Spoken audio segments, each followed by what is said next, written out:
புனிதர் புனித கொன்ராட். இவர் ஜெர்மனியை ஆண்டு வந்த ஹென்றி என்ற பிரபுவின் இரண்டாவது மகன்.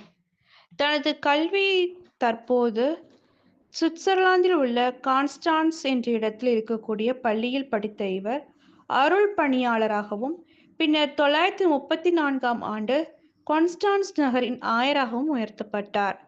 இவர் ஆயராக உயர்த்தப்பட்ட பிறகு தனக்கு சேர வேண்டிய குடும்ப சொத்து அனைத்தையும் திரு அவைக்கும் ஏழைகளுக்கும் பகிர்ந்து கொடுத்தார்.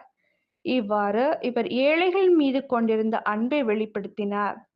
இவர் 3 முறை புனித நாடுகளுக்கும் 1 முறை ரோமைக்கும் திருப்பயணம் சென்று ஆண்டவர் மீது கொண்டிருந்த பற்றில் இன்னும் உறுதியடைந்தார்.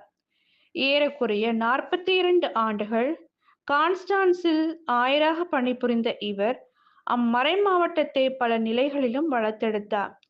நிறைய கோயில்களை கட்டி எழுப்பினார். ஒரு முறை இவர் திருப்பலி நிறைவேற்றி கொண்டிருந்த போது பெரிய சிலந்தி ஒன்று இரச கிண்ணத்தில் விழுந்துவிட்டது. இது இவருக்கு தெரியாது. இரச கிண்ணத்திலிருந்த இயேசுவின் திரு இரத்தத்தை பருகிய பின்னரே இவருக்கு தெரிந்தது. ஆனாலும் இவர் கடவுளிடத்தில் தனக்கு ஒன்றும் ஆகக்கூடாது என்று வேண்டிக் கொண்டார். இவர் வேண்டிக் கொண்டது போன்றே இவருக்கு எந்த ஒரு ஆபத்தும் ஏற்படவில்லை. இதனாலேயே இவருடைய கையில் இரசக்கிண்ணம் உள்ளது.